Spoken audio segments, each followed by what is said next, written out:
What's up, everybody? You are now tuned in to the In Love with Horror podcast. We are your hosts. I'm AJ. And I'm Kristie. Join us for a love affair with all things horror as we explore the world of horror films, games, and everything in between. All right, y'all. So we got another great episode for y'all today. We're going to be talking about, of course, a couple new trailers that dropped this week, two big ones, and one of them was a super exciting trailer, and we'll jump into that. We'll dive to some news. Not a whole lot of news going on. A lot of news around film festivals because a lot of film festivals going on. So we're talking about some of the movies that are premiering at those, and then some other news that happened this week. And then the last part of this episode, we're going to talk about Insidious: The Red Door. So we watched that opening night on Thursday, and we'll go into a non-spoiler review, and then we'll jump into a spoiler discussion. Now, before we get into all of that, of course, we're going to jump into what we watched this week. And baby, I'm going to start with you. What did you watch? Yeah, so for the July 4th holiday, I Know What You Did Last Summer. And you know what? That movie was bad. Oh, yeah. Yeah. A lot of those movies, like those slasher movies from that era, like when you go back and watch them, you're like, oh, yeah, this is, it's kind of like Scream. Personally, I feel that way about Scream. Like when I watched Scream again, I was like, this movie isn't, I don't really like this movie like that. Like, it's definitely a product of the time, I don't know. Yeah, for sure. But it was still a good time. But obviously, I was like, "Ooh, yeah, this doesn't stand this test of time at all." It does nothing like how I remembered the first time I watched it. But yeah, that's what I watched this week. Okay, yeah, and just the first one, right? You didn't go to the sequel. Yeah, I just watched the first one. I didn't even watch the next one. Got like a crazy twist within there. If y'all know it, y'all know it. But it's insane. But cool, baby. I watched something interesting this week. I wanted to switch it up and do something totally out of the box. So this week I watched a film called Perfect Blue. So it's a dark anime film that came out in '97. It was directed by Satoshi Kon. And I watched it on Shudder, and I watched it in the Japanese language, and the voice acting was great. So I can't comment on how the dubbed English version is. But this movie was dope. Like I actually really liked it. I had never even heard of it before. Apparently, it's inspired a lot of people. I saw some controversy about how it inspired Darren Aronofsky and the Black Swan movie and stuff like that. But let me tell y'all the synopsis about what this movie is about. So. The synopsis reads, I'm getting this from IMDb. A pop singer gives up her career to become an actress, but she slowly goes insane when she starts being stalked by an obsessed fan and what seems to be a ghost of her past. Now, this is they made a lot of like mature, more, adult-focused anime movies in the 90s. This is definitely one of those. It's a very mature movie. Like it's got nudity and all types of shit in there. The themes are very mature because you have this pop idol who's trying to transition away from that image and be seen as like a legitimate actress, and so she's doing all these kind of like risque things that she's not proud of and kind of losing herself. And it was just a really well made movie. The camera work felt like a live action movie. It was some beautiful camera work, some beautiful transitions, and the animation. If you are familiar with a lot of the animation and movies from the 90s, this also has that feel to it, and it's a beautiful animation, beautiful movie. It's very much like a psychological thriller, and towards once you get to like the third act, it'll start to lose you. It's super vague and intentionally trying to confuse you. Even at the end of it, I wasn't fully sure if how it concluded was actually how it concluded, or was it? I got lost, but I still liked the movie. Still thought it was very good. But yeah, if you're into like 90s anime movies and you're not familiar with this one, definitely check it out. Called Perfect Blue. Came out in '97, and yeah, that's what I watched. Something different, and it was kind of cool. I had a good time, baby. I know you wouldn't care nothing about it, so. Yeah, no, Yeah. I'm not in any way interested in watching that at all. Yeah, you gotta be into the anime style, but. It is good though. It's good. Now the music was good too. I don't know who did the music for that film, but it had some good music in there as well. But that's what we watched this week, and it's a perfect segue into our trailers for this week because the first trailer that dropped this week is for a movie that's based off of a manga. and it's called Zom 100 Bucket List of the Dead, coming on Netflix. And this is actually interesting because and I think it's in a couple weeks actually, there's an anime series for the same manga coming out. And then on August 3rd, this live action movie is coming out. So it's kind of crazy that you're getting both an anime and live action kind of around the same time. I don't think that happens very often. But they dropped a trailer for this movie, and it's kind of like it is a Japanese movie. I'm sure they'll have a dubbed language if you don't like reading subtitles, but give it a shot because typically the movie in its native language is usually really, really well acted. But this is interesting. It's like a horror comedy, and it deals with zombies. That's at Zom 100. And I'll read y'all the synopsis that Netflix put out here. So the synopsis reads: Akira Tendo works at an exploitative company where he suffers endless hours and harassment from his boss. Spending more days feeling dead than alive, he awakes to discover his town has been devastated and overtaken by zombies. Suddenly he feels excited at the prospect of not needing to go to the office anymore. Coming to the realization that he'd rather be eaten by zombies if he can't do what he wants, Akira comes up with a bucket list of 100 things he wants to do before becoming a zombie. Get ready for the zombie comedy for anyone stressed out by modern society. And I hadn't read this synopsis before watching the trailer, so I laughed because right towards the beginning of the trailer, the zombies is everywhere. He's about to get attacked. Yeah. And he has that moment where he's like, "Wait a second, this means I don't got to go to work." And he ends up in celebration. I was like, "That's me right there!" Like, oh my gosh, I said the exact same thing. I was watching it. I was like, "Yeah, this is my baby right there." Yep. I was like, "Man, if the world ended," I was like, that moment where I wake up and I'm like, "Wow, I don't have to work anymore." That would be an incredible feeling, y'all. I don't even think y'all understand. Like, it's getting up for work. So I thought that part was hilarious, but the movie looks really fun. I got like Zombieland vibes, stuff like that, like the zombie horror comedy. I say horror because it's kind of loosely said because it definitely leans more on the side. But I like the visuals. I like it definitely has like the anime vibe within the live action. And it just looks like a fun movie, and I think it's going to resonate with a lot of people in today's time because I would say majority of people just ain't happy when it comes to going to work. So I think a lot of people will resonate with this. It'll be very relatable, and it'll probably be a good time. But that's what I thought. Baby, what'd you think when you saw this trailer? Oh yeah, I thought it looked really fun, and I immediately thought about you. So that was funny that you also thought the same thing. Yeah. But yeah, I think it's definitely gonna be fun to watch. Like you said, it's very loosely horror, really, but it did look really good. So I'm definitely gonna check it out. Yeah, and that's coming out worldwide, y'all, on August 3rd. And again, it is based off a manga series, and there is an anime series coming out in a couple weeks, I believe, on Crunchyroll. So if you want to get a taste of what the story's about and all that ahead of time, you can either read the manga or watch the anime when it comes out. But that live action version on Netflix, August 3rd. So that's the first trailer that we got. The last trailer that we got that was of big note here, and this was a big one. And I remember, baby, you like hit me up like, "Hey," I was at work. He was like, "Hey, the Nun trailer just dropped." But yeah, it's the Nun 2. We finally got the official trailer, and this was a expanded trailer. So there was a trailer that we saw that wasn't released online. It was more like a teaser when we went and watched The Boogeyman, and it played in front of The Boogeyman. But this is a full official trailer. And also, shout out to Warner Brothers for putting the trailer in 4K on YouTube. I don't know why these studios don't do that more often. But when I loaded this up, and I was like, "Oh, there's a 4K version. Thank you." We're in 2023, and for some reason, people don't upload 4K versions of the trailers. I don't get it. But the Nun 2 did. And it's a long one, 2 minutes and 11 seconds, giving you a taste of the tone, the atmosphere, tiny bit of the story. And kind of what you can expect from the scares and the setups and whatnot. The synopsis for this one, there's a small synopsis here on YouTube, and it reads, 1956 France, a priest is murdered and evil is spreading. The sequel to the worldwide smash hit follows Sister Irene as she once again comes face to face with Valak, the demon nun. And I think it looks pretty good. I feel like with every single one of these Conjuring movies that comes out, they always say it's the darkest one ever.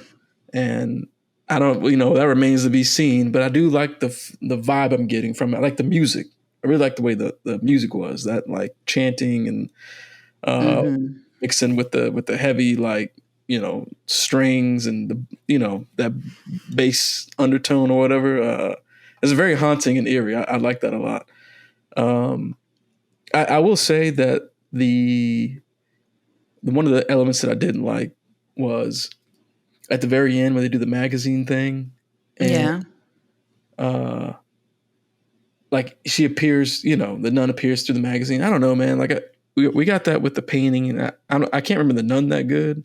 Like I don't know if they did if they did it in the nun where she appeared through a shadow or a painting or book, just like the Conjuring 2. I don't know, but I just feel like it were rehashing similar scares, and when that happens, you can easily anticipate it and kind of like sucks a little bit of the life out of the scare, right? Like it's just not as scary. But I'm still excited for it. It comes out on September 8th. I thought trailer was good. What you think about it? Yeah, I thought it was good too. I agree with what you're saying about anticipating the scare, because I mean, obviously the way they set that up, it did look like, okay, well, we know what's about to happen. So I get that.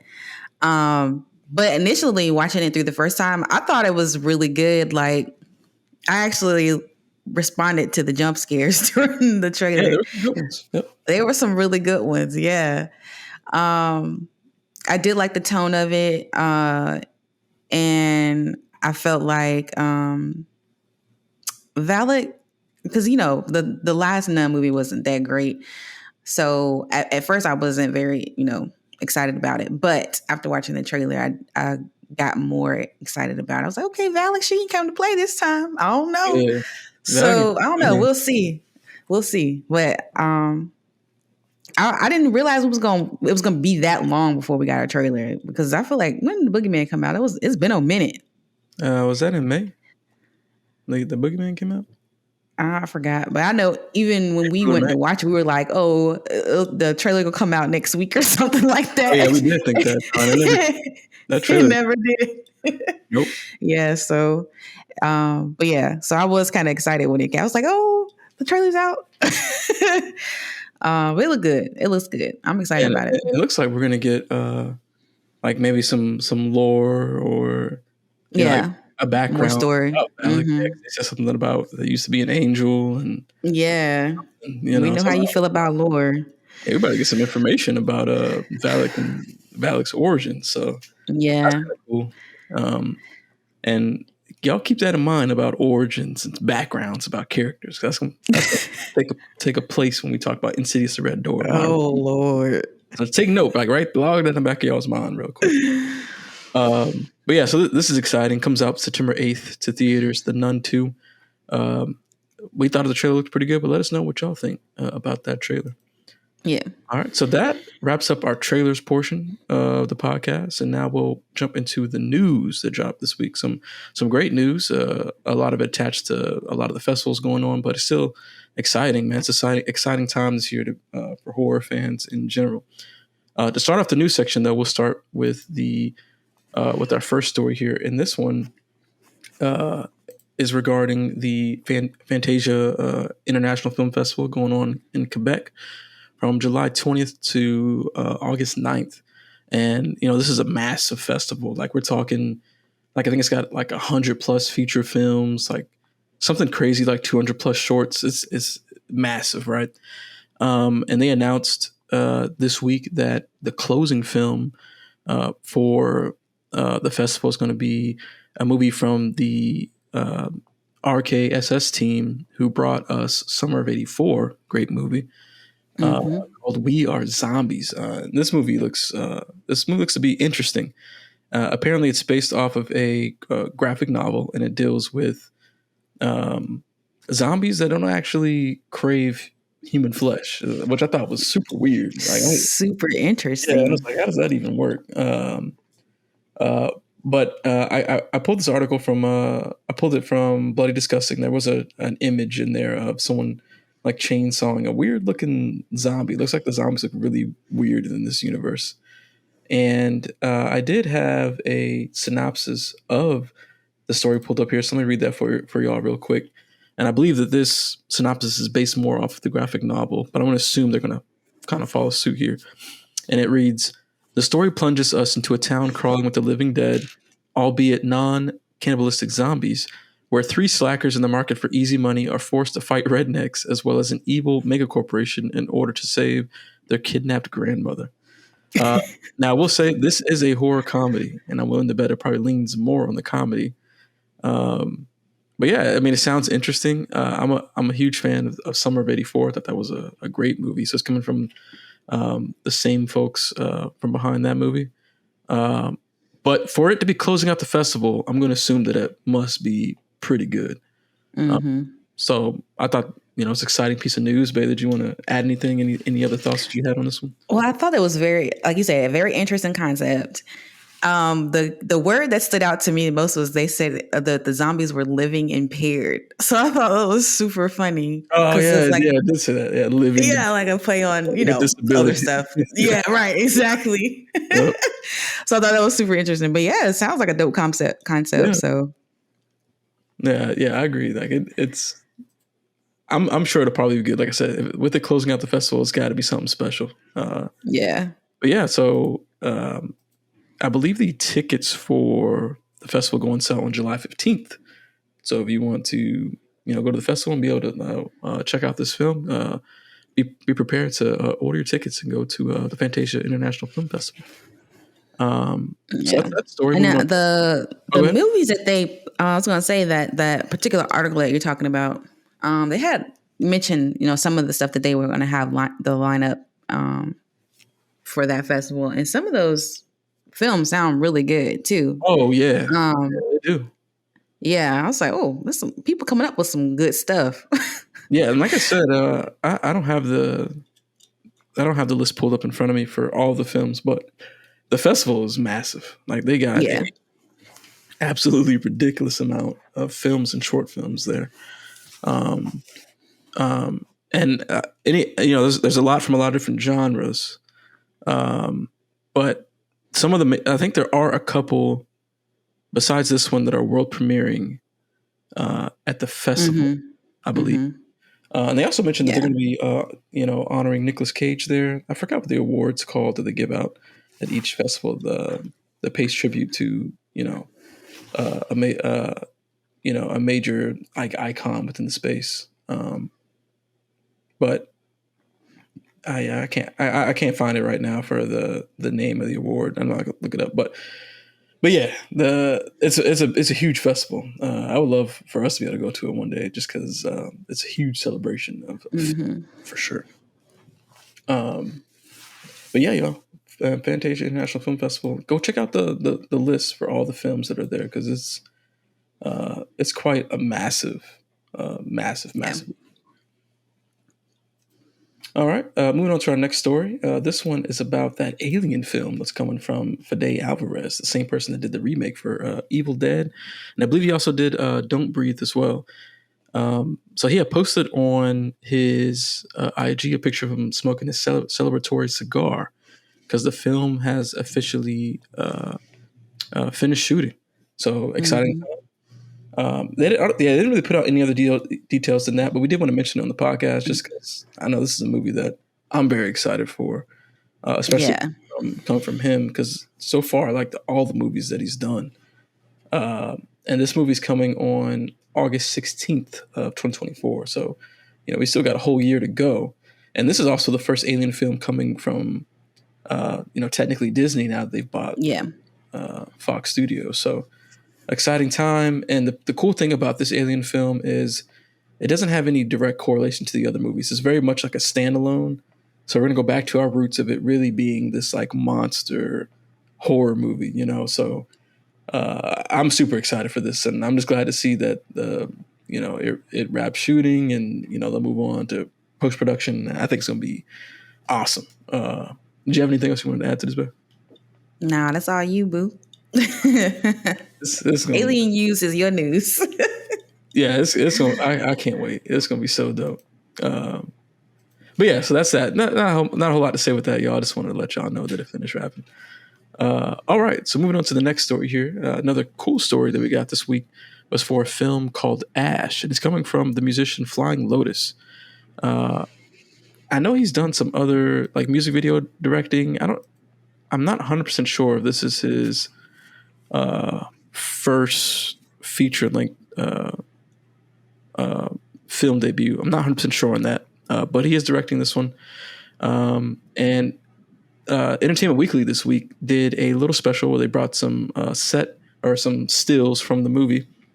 There's about 4 in total that show the two main actors, Isaac Gonzalez and Aaron Paul, on this sci-fi thriller project. Not a whole lot of info on this, but they did put out a very brief synopsis for the movie, and I'll read that to y'all. Well, it's not even a real synopsis; it's a comment that one of the actors made.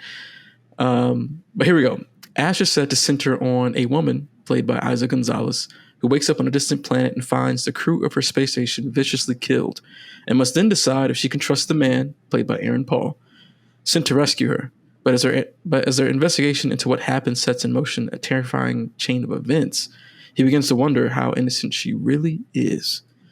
And that's all the details they would give. It seems like this will be a movie with a lot of twists and turns because all the people involved with the movie are being very hush-hush about the story, which I think is cool. I think, that means that when they put out trailers and stuff like that, they won't really give too much away and we'll really be able to embrace the mystery of the movie and not really can tell which way it's going to go.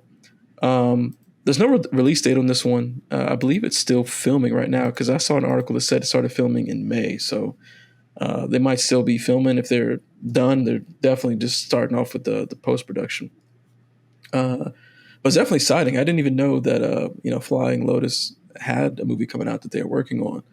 And they also mentioned that Flying Lotus will be composing the soundtrack for this movie and that the ideas for the movie were very much created alongside how the music will play. Mm-hmm. So we already know it's going to be dope. Music-wise, this shit going to be hard as hell.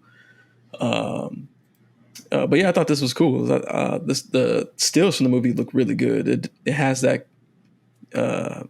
typical like blue and purple color you associate with sci-fi, like Blade Runner shit. Like you see like a little astronaut type suit. And we get a look at the two main characters. Aaron Paul's got like some sort of mohawk cut. But yeah, I don't know. It sounds interesting. There's not a whole lot to go off of, but I'm definitely excited. What do you think about it, Ben? I agree. It does seem very interesting, intriguing concept. Trying to, marry together sci-fi, horror, and music. It definitely sounds like something that, we both might actually enjoy. So, and Isa, I've seen her before and like, it's been a while, but I know she was in Baby Driver. I don't know if you remember that movie or not. That was good. I remember that one. That movie was really good. She was in that. So she's a good actress. Aaron Paul obviously is a good actor. So right off the bat, we know at least we'll have some good people to work with here. So I'm interested in it, though, for sure. Yeah. I think this is going to be probably something special. And I didn't mention it too, but Neil Blomkamp is one of the producers on the film, along with Iko Uwais from The Ray Redemption, and a couple other folks also starring. So it's got some good people behind it. So keep an eye on that, y'all. There's, I'm sure a trailer will come probably by the end of the year. I'm going to assume. But that movie is called Ash, coming from Flying Lotus. All right, moving on to our next story here. This is for a film called The Sacrifice Game. It's a film that's going to also premiere at the Fantasia International Film Festival, and it'll also come to Shudder later this year. So you can wait and check it out on Shudder if you'd like. But Fantasia describes The Sacrifice Game as a gripping and stylish 70s set chiller involving schoolgirls, power-mad killers, and occult prophecy, filled with both gore and lore. That's a good combination right there. But I don't think there's a trailer out for this one yet. Bloody Disgusting did get some exclusive new images that showcased, looks like the girls were the schoolgirls they mentioned were like tied up. It looked like they showed a crazed killer looking dude. But one of the big things I wanted to point out was this movie takes place during Christmas. So maybe we have another movie to add to the Christmas horror list, which is awesome. We definitely need more and more of those. Yeah, for sure. But here's another synopsis as well for the movie. It reads, "It's bad enough that boarding school students Samantha and Clara can't go home for the holidays, but things take a deadly turn when a gang of cult killers arrive on their doorstep just in time for Christmas." So, yeah, it's going to be your typical hostage held in a building on the run slasher. And that's fine with me. I'm excited for that. What do you think about it, Beth? Yeah, I mean, Christmas slashers. I mean, that's all you need right there. It's a good combination. Right. So, I'm sure they'll join the ranks of Black Christmas and stuff like that. So yeah, exactly right. Exciting there, y'all. Again, that's premiering at the Fantasia International Film Festival. So there's another movie for you. Again, called The Sacrifice Game, coming to Shudder later this year as well. Moving on to our last bit of news here. This is for a film called Psychosis.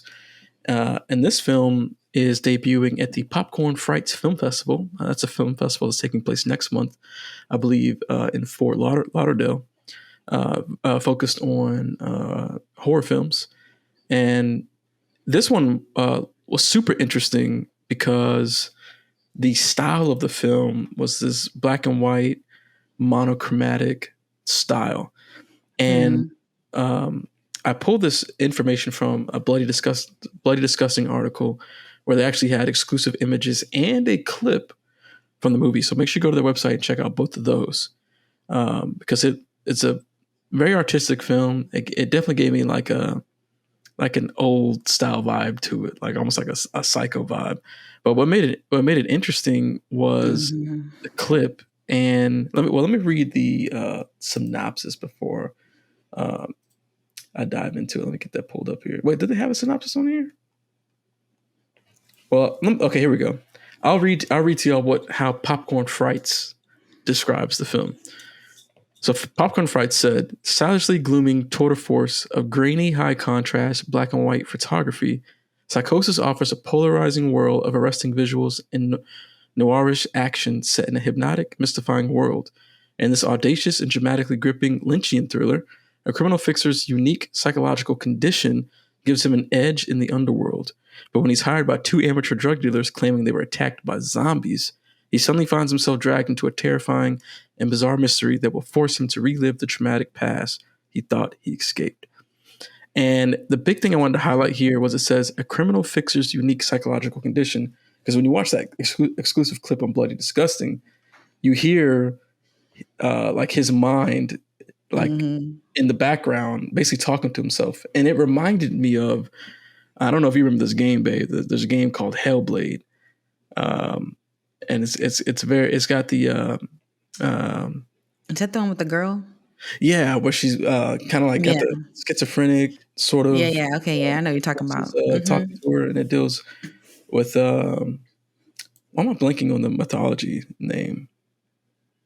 Just with like the Norse mythology type of stuff. But in that game, she talks to herself and she comments and like how the audio plays in your headphones. Like sometimes you hear it on this side, sometimes you hear it on this side, and different voices are talking to her like, oh, like don't go here, go over here. You don't do this, do this. Yeah. And you see that in this movie. And it was like super weird. Because different types of voices, high pitch, low pitch, and telling them like, oh, look, there's a car coming this way. Oh, what is that car doing over there? Be careful, like, I don't know. And I instantly got flashbacks to that game. And I don't, it's a very unique aspect for a film. There's also narration in the film, kind of like of an old style movie. It reminded me of Twilight Zone. And with the narration, the black and white style. But yeah, definitely the mix of what you were talking about with the game. I couldn't remember that either, but I was like, I've seen this before somewhere, but that's exactly what the game. But yeah, it looked really cool. Even the aspect ratio of the film is, I don't know what it was, but it's not like, a regular 4:3, like full screen.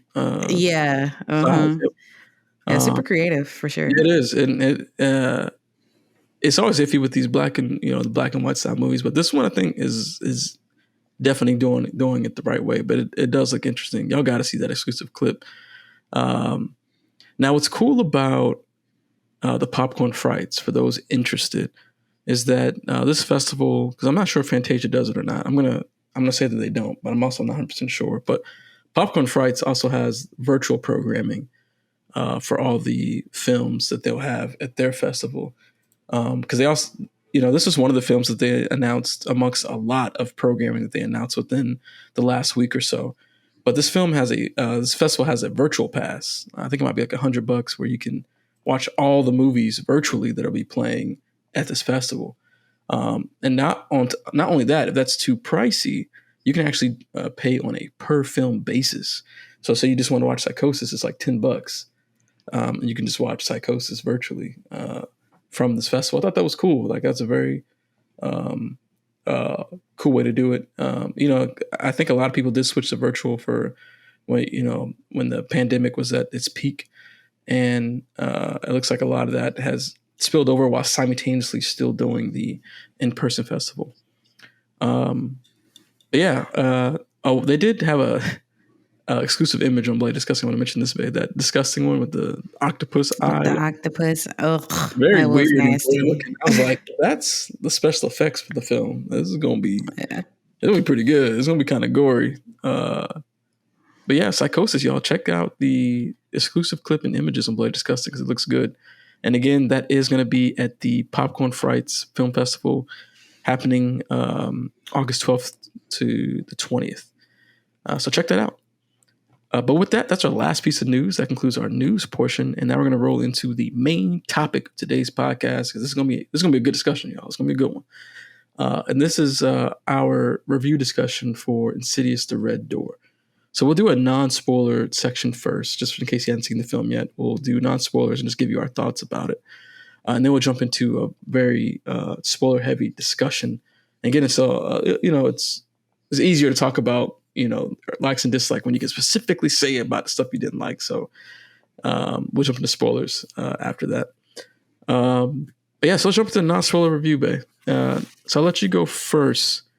And, I'll let you start with just like off the top, like, how you felt about the movie as a whole.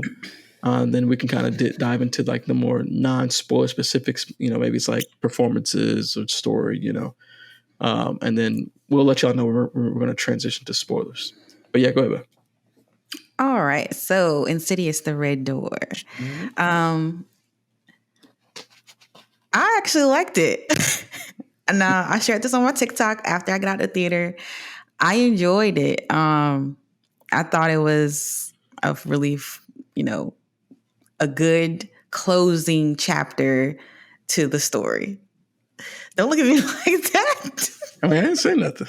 I can see it on your face. Anyways, I thought it was a good closing to the chapter.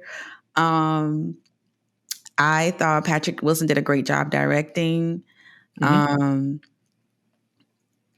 I had some quirks about the writing, but ultimately, as one whole piece, I thought it was a really good entry into the Insidious universe. Whatever. Yeah. So, I'm on the other side, y'all. This movie was not good. I'm almost like, I feel like the more I think about it, the more I dislike it. Like I'm almost wanting to say that it's terrible. Wow. Now, I do agree. I did like Patrick Wilson's directing because there were some moments in there that were some good tension building moments, especially in the first act. I say about the first act, maybe like the first half of the movie. There were some good tense moments, some great camera work. And then it just started to like lose itself as the story went on. But I liked all the performances. I thought everybody did really well. I think sometimes the actor that played Dalton, there was a couple lines in there that I thought weren't the best. But I thought overall, like all the performances were great. Really liked the Chris character. But I think the main thing for me was the story, like in the writing. The story was just terrible, and I won't get into any specifics. But I would say, like, I thought the story was very weak And for me personally, for it to be a closing final chapter, I feel like in it being a closing final chapter, you would expect to get a lot more background and details on things and how things work, and learn more about the characters, the families, and just we didn't get a lot of those things. And when you think about it being a final chapter, like you want to feel like complete closure and having learned a lot and grown with this family. And I just feel like we got a chance to do that. It's a very unsatisfying ending, in my opinion. Not a very good payoff. The scares don't really build to anything. And this isn't really a spoiler because if you've seen the trailer, you know the lipstick face demons in this movie. Even the way they handled him was just terrible. Like they wasted him completely. Yeah, I think all around just the story is what makes this movie not great. It's also not very scary. Like for it to be an Insidious movie, like and compared to the other movies, it is not scary, very forgettable, and it doesn't really make a lot of sense in some aspects. But yeah, just overall very very disappointing. Yeah, like even the movie ended, I was like, this is just disappointing. Yeah, I'm not sure what happened. Is this similar writers to other movies, and that writers have done other great movies like Upgrade and stuff like that. So I don't really know what happened with this film. It's also very rushed. Like I don't know if you agree, babe, but once you get to the second half of the movie, like that junk starts going like 100 miles an hour, and you don't get a chance to spend. You don't get a chance to have like some build up. Like I feel like this movie could have been better if it with the same story if they took more time to establish more things instead of just like just going and then jumping. Like even the movie ended, I was like, oh, like we're already getting to this point where we're, concluding. Like, I don't know. It's hard to say without getting into spoilers, but I do feel like the pacing just was not good. But that I will say the beginning is decent, but it starts to lose itself very quickly. With very unsatisfying payoff and very unsatisfying climax. Like, yeah, all around disappointing. All right, I think you're done. Yeah, I'm sorry, man. I'm sorry. I was hurt. I was sore because I was super excited for this. I love these movies. Some more than others, and I feel like they had the potential to do something really good here. And we'll get into the spoiler discussion and really be able to dive into the specifics about it, but. It's just a lot of wasted potential, and I mean, and I feel bad about it because I'm sure all the people involved probably really love the franchise and the characters, and I do like the characters, but I think the story is just and the pacing just holds this thing back from being more than what it could have been something great, but yeah, it's not. But that's why this is going to be great. That's why I think we get into the spoiler discussion. It'll be fun for us to. Yeah, let's do that. Yeah, talk about it. Wrap it up. So with that's our non-spoiler review. So we're going to switch it over to the spoiler discussion. So that's our warning for y'all. This is about to get into heavy spoiler details. So you haven't seen the movie yet, definitely pause the podcast here. Come back and join us because this will be a fun one, y'all, because we're on opposite sides of the coin. So we'll be able to dive into you get to hear basically two different perspectives on this. So it's going to be a lot of fun. I'm excited, baby, to talk about this with you. We talked about it a little bit, but we definitely haven't a little bit, yeah. Detail. So this will be fun. So again, we're switching over to spoiler discussion, y'all. So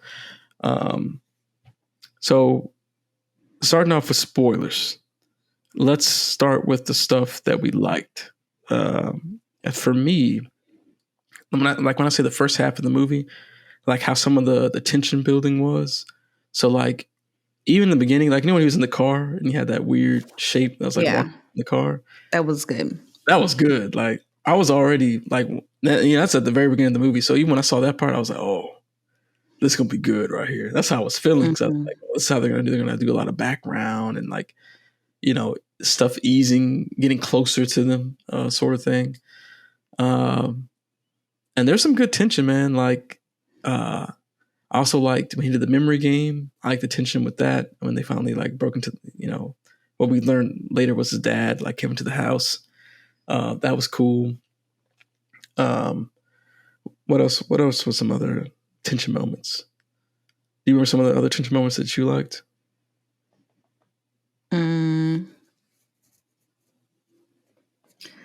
No, because I think those were the main ones that I liked as well.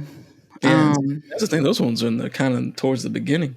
I did like the tension with the dead boy in the frat house and the roommate. Oh yeah, that guy. Yeah. That was a good one too. How they handled that, like that was super creepy. I like that part a lot, especially like when he's under the bed and you see the dude kneeling down. Yeah, the kneeling down. Oh yeah, that was done really well too. Yeah, because there was like a moment of time when nothing was happening. He was just laying there, and so you're waiting to see what's going to happen. But yeah, it was really slow. So yeah, that was actually done really well. And like so, those moments were like super good. Like I wish those moments carried out for the rest of the movie. And I like some of the camera work. Like I said, I thought Patrick Wilson's directing was good. His performances were great. The camera work was great. And I think that's about where the likes for me stop. If you have more likes that you want to say, I'll let you say any additional likes that you really like too. Okay. Let's see. Well, I mean, I liked what you liked, right? So like the tension, and I liked the girl Chris, her character. She did a really, really great job, I thought.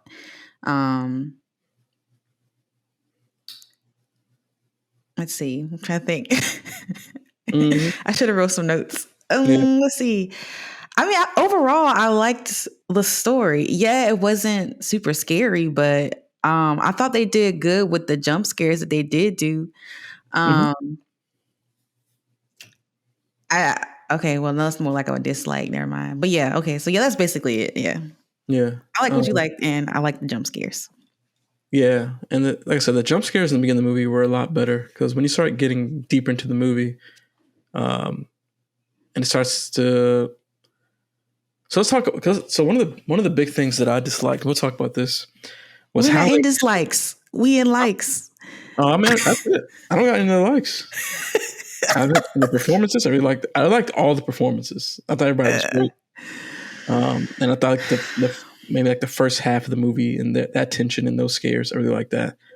But I feel like after that, that's pretty much like where my likes stop. Everything else is dislike for me. Well, I think they did they did good with like presenting the further in the way that they did in the beginning, I thought. I still like some of the same kind of vibes to me from the original Insidious film. To me, yeah, I'm saying this because you all over your face is like. Oh right. Well, okay. Anyways, I thought the overall tone of it was very similar, and I thought they did a good job of making it feel the same. So I did like that they kept the concept of the further the same, where like space-time is like doesn't really exist within the further. Like so that's why you can see yourself and different points in time. So I do like that they kept that aspect in there, and they showed like Dalton actually stopping his dad from hurting him when he was a kid.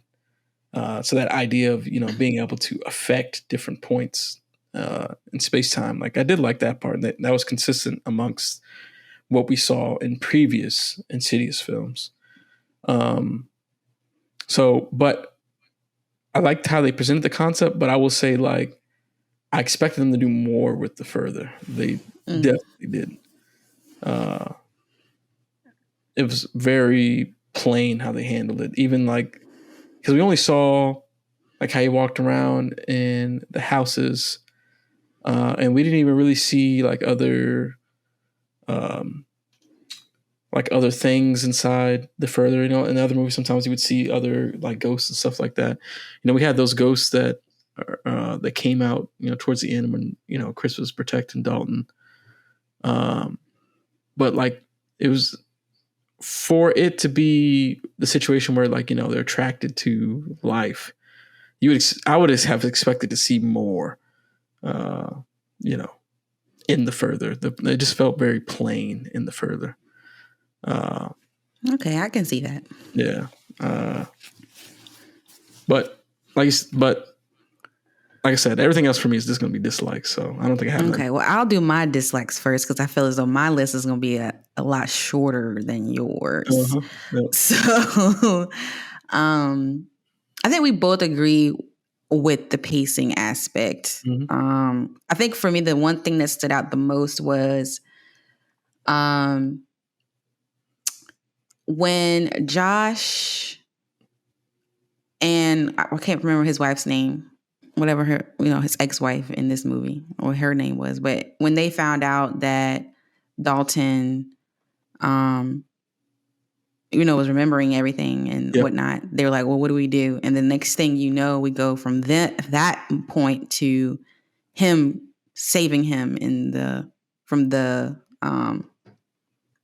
where he was chained up. Like there was nothing, we didn't see him going into the fray or anything. It was just like he was there. You know what I'm saying? So that one part right there, I didn't really like that. Like I feel like there should have been something in between those two points.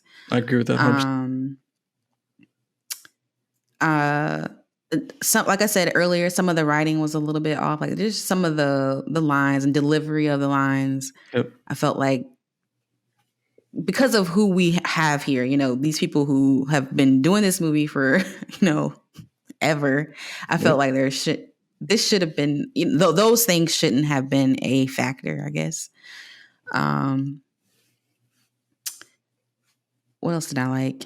Oh, I told you this. Well, okay, so there was that one scene where Chris and when Dalton had first, okay, that's another thing too, right? So we didn't see Dalton actually getting the demon thing taking over his body. Like, oh yeah, we didn't see that. Yep. Yeah, it just happened. We knew he was possessed, but it's like there was nothing leading up to that. You know what I'm saying? Like, how do we get to this point? So yeah, there was a lot of missing parts, obviously, that probably were cut out or something like that. I don't know, but I feel like it would have been fine for them to make it a little bit longer to put those pieces in there to give us a complete picture of things. So I don't know why they did that, but and I actually saw a review that talked about that there were scenes from the trailer that were missing from the movie, so there very well could be more on the cutting room floor. That next stuff. Maybe they were like, "Oh, you need to make this shorter" or something. I don't know. Yeah, I don't know why they did that. But yeah, the one scene where Dalton is possessed, he's in the corner, and Chris is calling his name, trying to, I guess, see if he's there or not, if it's him or not.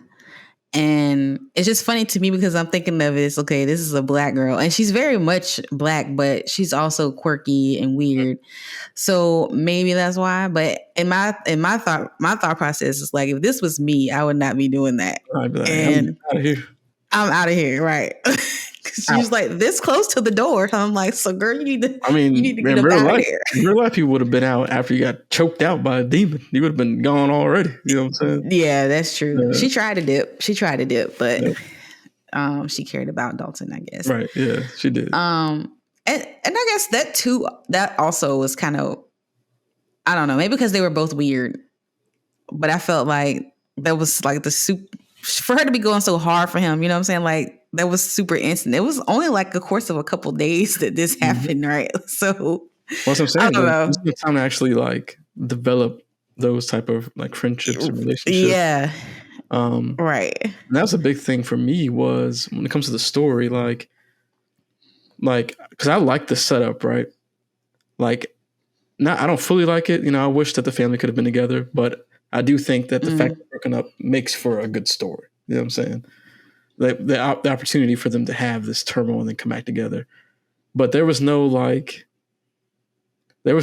satisfying lead into like the family being patched up. You know what I'm saying? Like, the dad just showed up. He's at the demon's house and he freed him, and then he locked the door. And there was and that's not a big thing for this movie. There's never there's no good build up. Even the way that we get introduced to the red face demon, lipstick face demon. We see like the backside of him at that one point in the hallway when he closed the door. I'm assuming that was him. Mm-hmm. And I think that maybe there's a couple points in the movie. So I think when I saw this online where like the things it's in the background, you don't really notice it or something. But the next time he's like in the main of the screen was when he choked out Chris and Dalton opens the door and he sees him over her.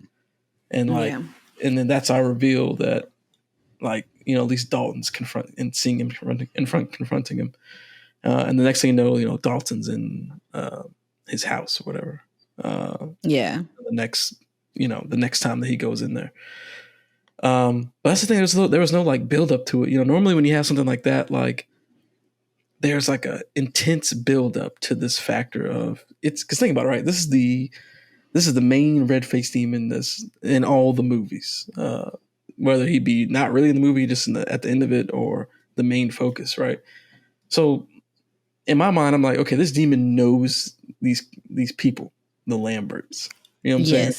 And so like in my mind, I'm thinking like when he's back, he's gonna be like, yeah, nigga, I'm back. I'm coming to get your ass. You know what I'm saying? And like, and that there would be this like build up to like, to him like trying to kill this family, so, possess the body, but there's no like real build up to it. Nothing that like gets you really tense and like creeped out. And I just hated the way they handled it. It just was not satisfying, like at all. The climax of it was just not good. And I wanted it to be more scary. Like I wanted to be scared of this red face demon, just like you were in the first one. The first one, you were terrified of this dude, and when you finally go to his lair, like you're like, you know what I'm saying? You scared as heck. Now, do you think it's because for me, me, I'm easily scared. Mm-hmm. But I think because we've seen this demon before. We saw him clear as day in the trailer. There wasn't like any kind of like anything. It was just like he was there. And in this movie, by the time we get to where he comes on screen, it's kind of like, there's nothing to make it scary, I guess. Do you think that plays a factor in it? They can make him do scary stuff. You know what I mean? Yeah. And just have him be on screen for longer. Like when we see him, he's on screen for like a couple seconds at a time. Like it's real fast. Yeah. Like even when he was over Chris's body, that was like a 3-second. Like you saw him and then the scene ended. And he was like peeling himself and eating himself in the lair. Like that was super fast. Well, what was that about? I don't know. I didn't understand that part. I didn't get that at all. But yeah, it just didn't make sense. And how they defeated him made no sense to me. Like this idea that the door's open because Dalton drew it and then he painted over it and it painted over it further. And I will say that was a little weird, right? Like no sense. Even that the scene where he's, at the door and the paint is coming down. The only thing that he did was like put his hand out, right? But like when he was sitting there looking through the hole, and I'm like, I did kind of expect him to try to still get through the hole, but he just sat there and let the paint come down. He was like, oh, this don't make no sense. Paint I'm getting defeated by paint. Like that's what's stopping me. That's what's disappointing, right? Like this is the final chapter. I'm expecting You're crazy. We're gonna learn a background. We're gonna learn more background about this demon, right? Like there's so many aspects to this movie that they could have, so many different directions, and they could have had way more fun, and we could have learned more. Like we could have learned about the demon thing, like where he comes from. He could have originally. What if he was a person that used to be a person? They became this demon thing or something. Like trapped in the further, and they became all messed up, or like, and there's a lot of like wasted plot lines too, like the grandfather. I can't think of the Mr. Lambert's name. And his Ben. That's the dad's name, but I'm talking about Josh Wilson's name. Josh. Yeah. So Josh's dad, right? Ben Burton. Like, okay, so he learns that his father had this affliction, right? and that didn't go nowhere. Like that's it. And then he calls out to him in the further, and he sees him, and he drops him off a lantern, and like that was it. And I'm like, wow, like that was the most wasteful, pointless thing ever. And but think about, they could have used that and done something way cooler. It could have been like he could have got help from him, just like in the what was it, the Last Key, when Lynn, I think it was Lynn Shay's character's mom, right? That came and like helped her defeat that demon. Somebody's mom came and defeat that demon. It could have been like that kind of situation. I mean, they're already retreading other shit, so they can retread that too. But the dad comes out and be like, "Yeah, look, this red-faced demon been after me for a long time. He wants to terrorize the whole family. It's a family curse." Yeah. Yeah. Like, and then they work together to defeat him, or maybe there's something the dad learned. He went in the further. He's like, "Oh yeah, this demon's from he comes from this. He's been, my grandfather ran from him," type shit, or like he wants this, or give us some like additional info. And then you could expand more lore on the further, like maybe go to a new part of the further. Or we utilize the further differently. But yeah, that was a waste. And then how they threw in Lynn Shay's character at the end when she sees John. That was a weird. I didn't like that either. Like that was pointless. I liked how they used the Ghostbuster dudes like as a YouTube video. That was cool. I like that part. Yeah. I thought if you're gonna cameo something, like cameo it in a way that makes sense. And that them making that YouTube video fits their characters so perfectly.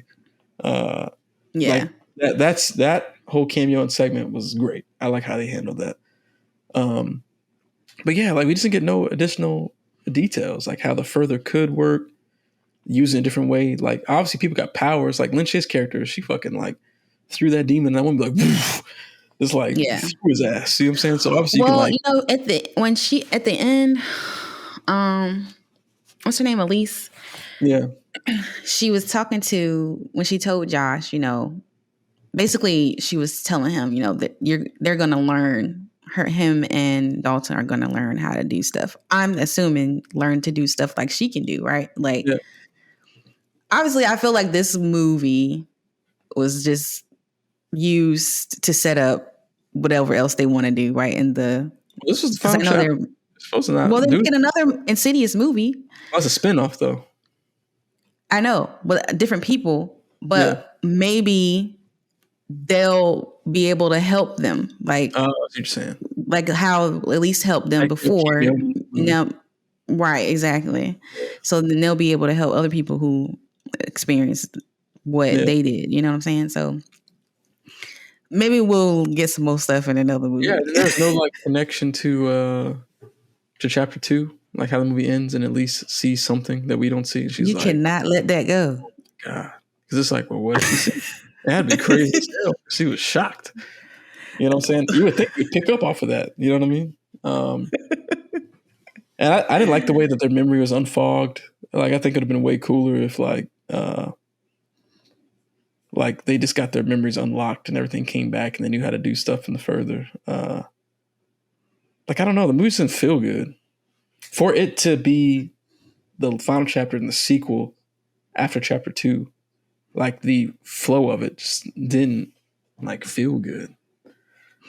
Yeah, I liked it. Aside from the pieces I told you that I felt were missing, I thought it was a decent movie. Yeah, even the post-credit scene was weak. Like that flash of the light coming back on for the black door, that was dumb. Yeah, and see, coupled with that, and then the ending with Elise, I just feel like this wasn't really like, I don't know. It was kind of like a gateway movie. You know what I'm saying? Like something they just did so they can start doing other movies. And like, even that part when he was like, Josh was guarding the door and he was like, "This ends with me." Like, even that was just dumb. I was like, why are you saying that? Because are you gonna hold this door forever? Because he was gonna stay there, I thought. That was just dumb, though. Like, I don't know. That was just dumb. Like, it would have been way cooler if it was like, I don't think you've seen the post app. I'm not gonna mention that movie, but it'd have been cooler if like he like sacrificed himself, like the demon possessed him, and he like pushed himself off a building or something, you know. Like, and maybe that's, remember how his dad committed suicide? Maybe his dad tried that, right? Maybe his dad let the demon come in him and he jumped off a building. You know what That's I'm saying? possible.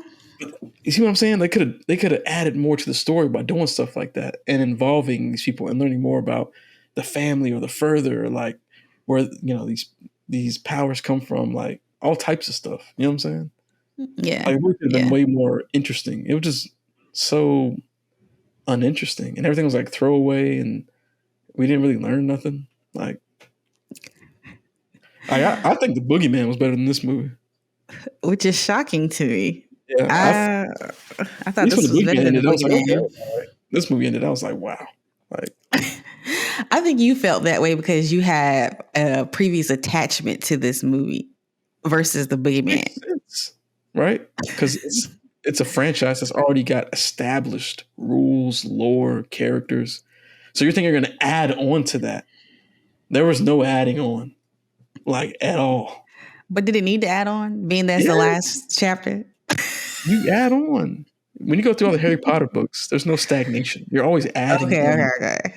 more characters, more info. You're learning more about Harry. Yes, you know right. Shit, Harry got an uncle. Oh, shit. You know what I'm saying? He can do this. You know, his mama was doing this. You know what I'm saying? Okay. I got you. I get you. Like, it should have been like that, where you get this expanded info. So you're like, oh, man, okay.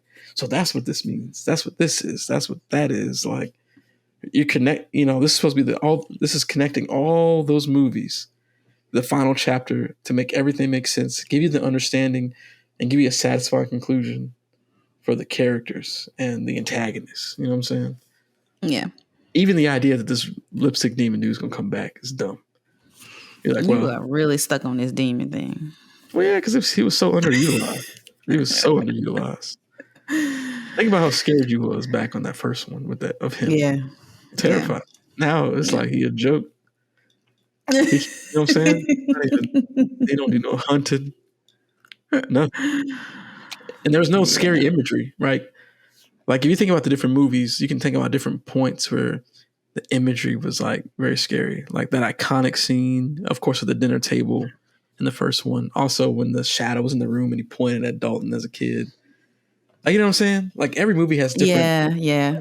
It was classic. You remember, like, you know, you're scared of the dude in 3 waving.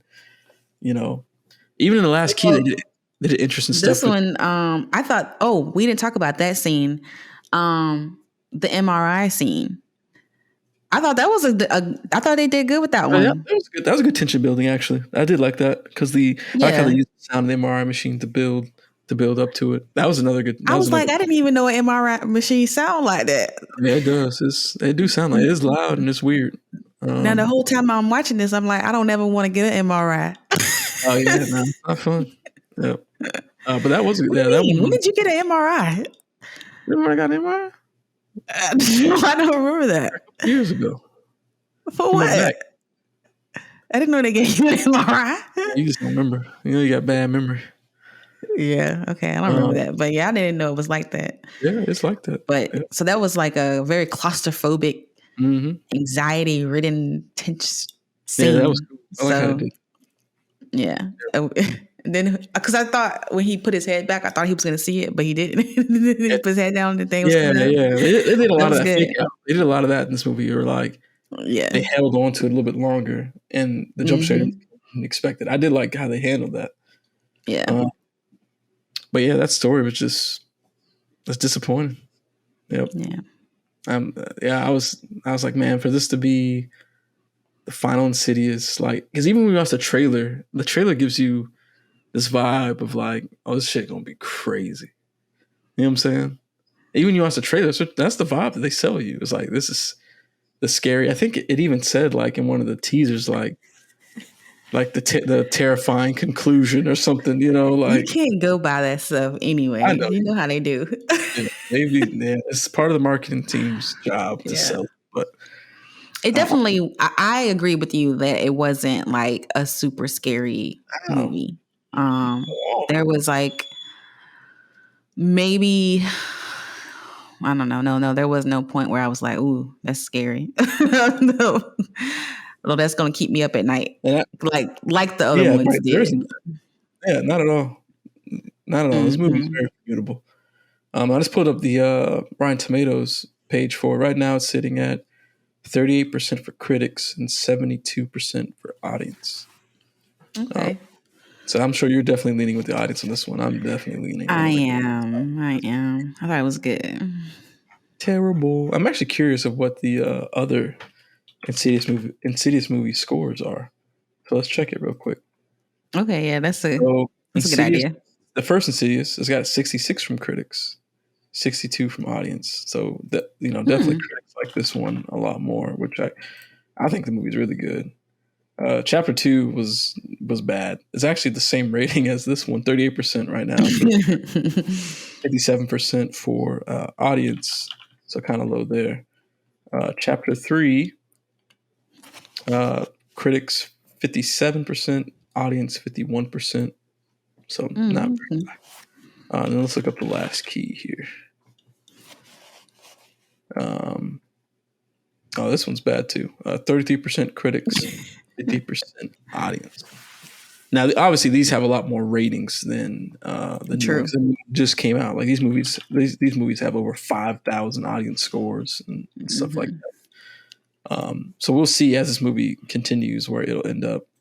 But I can definitely say that none of the movies have reached the pinnacle of the first one and kind of what that brought, like horror wise. I feel like some of those movies are better than what everyone is saying, but this one is definitely amongst, for me personally, the lowest for sure.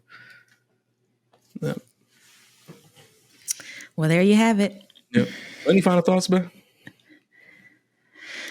No, not really. I enjoyed the movie. I think I said this in my TikTok. Like, I would watch this again. That's how much I enjoyed it. There's no need for me to watch this again at all. I think the only reason I'd even might watch it again is because I think that there's some moments where you can see stuff in the background that you might not miss. I think they did that in some of the other movies too. That might be the only reason I'd watch it again. But I ain't paying for it. I'm waiting to come on HBO. Well, no, I wouldn't go to the movie theater and watch it again. But like if we was like, oh, let's have a Insidious night or whatever, I'll be down for that. Yeah. What's your final thoughts? Yeah, just that I think it was a disappointing conclusion. A lot of wasted potential. Wasted characters. Just a weak overall story. Performances were good. Scares in the first half were good. Some great tension building, and some good scares. But ultimately, the payoff of all of that, where the climax and conclusion of the story goes, is just not worth it. And it just wasn't scary. And what I'll leave y'all with is actually Rotten Tomatoes actually has a really good what they do is they do this like critics consensus where they just have a summary statement for what the majority of critics are saying. And this is a great statement, which I feel like is, speaks to what I was saying. Earlier installments have had their moments, but behind Insidious the Red Door lies the disappointing denouement of a once frightening franchise. And I think denouement means like final, like the final part of a story. But yeah, of a once frightening franchise. Because it's lost the frights. But yeah, that's what we think about this film. We're obviously on different sides, but that's what makes it fun to discuss. So I'm curious what y'all are thinking about this movie. Drop down in the comments below if you've seen it. What do you think? Are you on my side? Or are you on Kristie's side? Is it good or is it bad? Or are you just in the middle?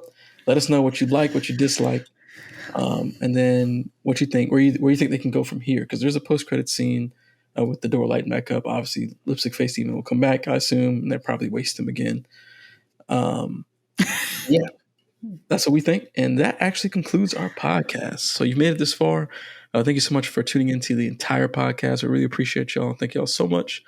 Make sure you're following us on all of our social media channels. Make sure you're following us on TikTok, YouTube, Instagram, Twitter, and wherever you listen to your podcast, whether it be Spotify or Apple.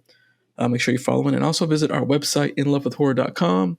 We got some great merch on there. I think we just posted it on Instagram recently too, so you can check out some pictures on our IG.